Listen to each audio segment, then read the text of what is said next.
What's up, guys? Today we're going to be talking the differences between this phone and this phone, and which one I think is better and why.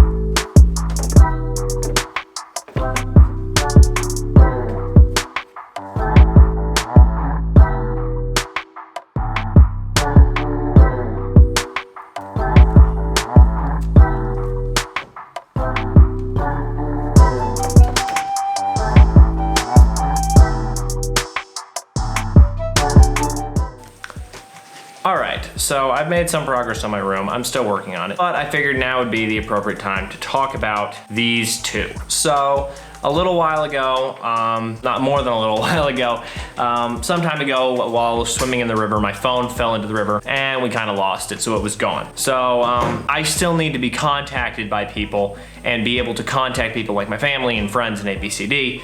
So I got this phone. Now this is an old school Motorola button phone from Kenya. It, is the typical. It's got phone functions, you can call people, it's got a phone book, say with all the phone logs and all of that sort of stuff. So it works just fine as a phone. Then a little while later, because I needed to access the internet, I got this phone. This phone is an old school LG smartphone. So it has some smartphone capabilities. It's also sort of basic in some ways. It cannot have a phone line in it here in Africa, so it's a little bit basic. So I'm not necessarily making a comparison between the best smartphone and the worst button phone. This is a pretty good button phone, and this is not a very great smartphone, but it's not necessarily about the two phones, it's about the difference between having one or the other is. Okay, so with that out of the way, let's start off with the button phone. So the button phone, most people would immediately assume is sort of like a downgrade from a smartphone, right? There's no internet accessing capabilities, so that's one negative, as you would say. But here's my honest thoughts about my time using a button phone. So a couple of things I really, that were really annoying is one, getting used to not being able to access the internet on the go. So you cannot check your Instagram, your WhatsApp, Twitter, TikTok, Facebook, any of that from this phone.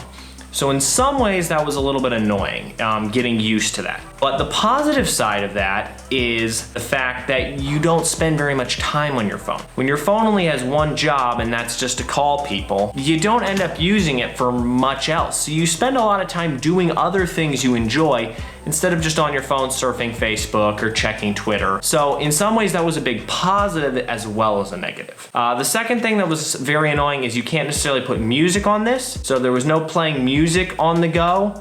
So you need an external music playing device, or you would have to listen on your computer, something like that. That was a big downside for me with not a lot of upside. So that was a big bummer. Another thing about this phone is the camera. It does have a camera on it, but it is a very old school, tiny sensor. You can't take any photos that are any good on this. So that was also a downside that I did not like. There was no ability at all to take pictures on the go. If something cool happened, or if it was somebody's birthday, or you wanted to take a selfie, much harder. It was nearly impossible to actually take photos on it, and I found that to be very annoying. Okay, so let's talk about the smartphone for a second. Smartphone, I'm not gonna be using this one. I'm gonna be comparing my old smartphone, which is a nicer smartphone, to the button phone. But some of the things that I liked about it is music. You could listen to music on the go, anywhere, anytime. You could stream from YouTube on the go, and I could access my YouTube creator account, so I could see what's happening on my account right now, who's subscribing, what's going on, what's my channel analytics, those sort of things. Another thing that was nice is as a photographer, I had the Canon Connect app, which allowed me to connect to my camera on the go and made taking selfies or taking shots where I could not physically touch the camera much easier, including thumbnails. So without that, taking thumbnails has been much more frustrating. Okay, so another thing about the smartphone that was really nice that I do not have with the button phone is camera.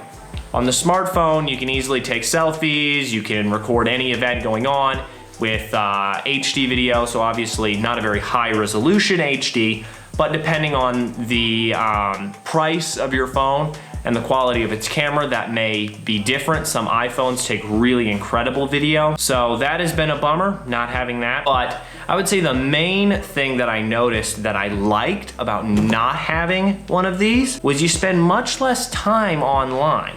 You spend a lot of time necessarily doing things with others around you and doing things that you love and enjoy doing. So I would say my overall thoughts on this is I think smartphones are super great. They're very useful tools. They allow you to do things which are extremely helpful. Checking the internet, looking things up, listening to music, all those things are really awesome. But you have to be careful.